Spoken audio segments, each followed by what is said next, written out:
right, this is going to be a quick one. Comfortable the squirrels are coming in the house. I just came back inside. I'm like, I am not alone.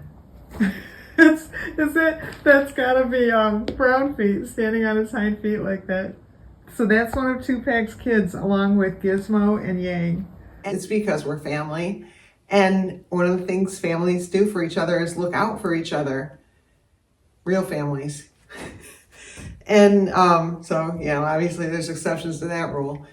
But so anyway, so I was inside working on something, and I had the door wall open to make sure I could hear if there was danger outside. So I was inside working, and I had the door wall open. Chino had just come up. He was kind of the last squirrel of the day. Everyone else had gone in. It's very cold. Feels like 4 was the temperature. So Chino was the last guy out. He's the one, he's reddish or orangish in color. He's a black squirrel, but he's got like orange tinge to him. Very pretty. Amazing colors. We have Chino first up. So he was coming and just getting some nuts, and it was just me and him. And I was working, really, and he was out on the deck. And he was out on the deck doing his thing. And then all of a sudden I just heard him go nuts. He just started, you could almost call it barking like a dog, just barking and alert. Very loud, very forceful. He knew he was the only person out there. And he knew how to get my attention. So, because they know what they're doing. So I go out, and he's on a tree by the deck, looking straight at a hawk and just barking, and then looking at me and looking at the hawk and barking. And I'm like, oh yeah. And it didn't take much, because the leaves are off the tree, so it's real easy to see. So I just let Chino know, don't worry, we got this one. And I knew there was nobody else out, so I wasn't worried the hawk was gonna come down on someone, because everyone was out, up for the night. In fact, there's somebody right now coming out.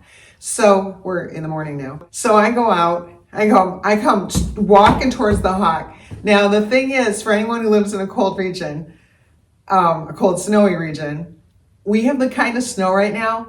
It was 4 degrees. So the snow is so crunchy and so loud. And I'm, because there's powdery snow where you can walk in and it just sounds kind of like you're kicking dust around. But this was the really loud snow. So I'm walking towards this hawk, and I've got my eyes locked on him. He's up on a branch, not that high. And I'm walking towards him through the snow, and it just sounds like I'm like 400 pounds because of the type of snow that it was. And I got my eyes just locked on this guy, and I pointed right at him like, and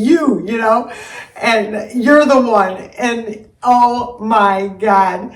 I think I actually yelled at him. I'm like, you have been warned, because he was here earlier in the day, and I, chased him out and told him to get the F out of here and everything. And I was like, you have been warned, because I was pissed that for the second time, I had to come after this creep. And lightening up my language for YouTube, call him a creep. But anyway, yeah, I think the hawks have learned some swear words from me. I think. But anyway, so I just lock eyes with him, and I point at him. I'm like, you have been warned. And I start walking, and I'm walking, just coming at him, and the snow is just like, and there was nobody else outside. So it's like deafening, just like, as I'm walking, and I sounded so heavy. And oh my God, this hawk just took off, and I'm like, yeah, and I'm like pointing at her, stay out, and the Chino was just over on the tree, so rah, rah, rah. Actually, I think he quieted down at some point, but while I was coming up to the guy, he was like, go, it was so funny. And by the time the hawk went flying, I think Chino was quiet. Then I turn around and come back to Chino, and we're like, high five.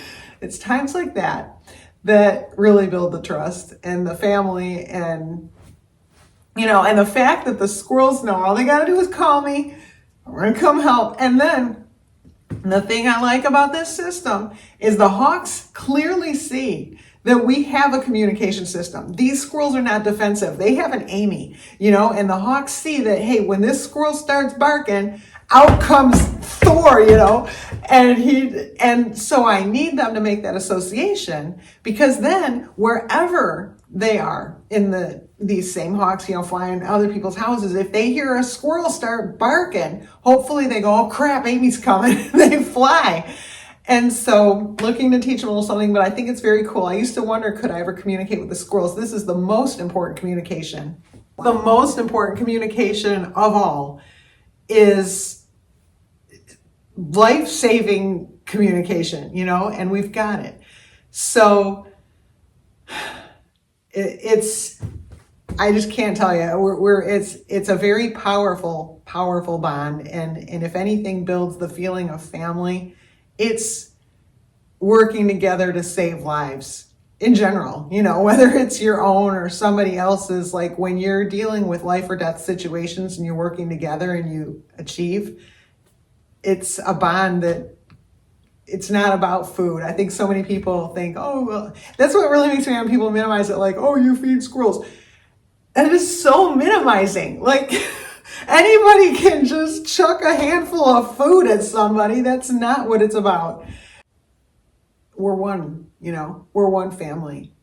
I'm not all powerful, but I'm with them.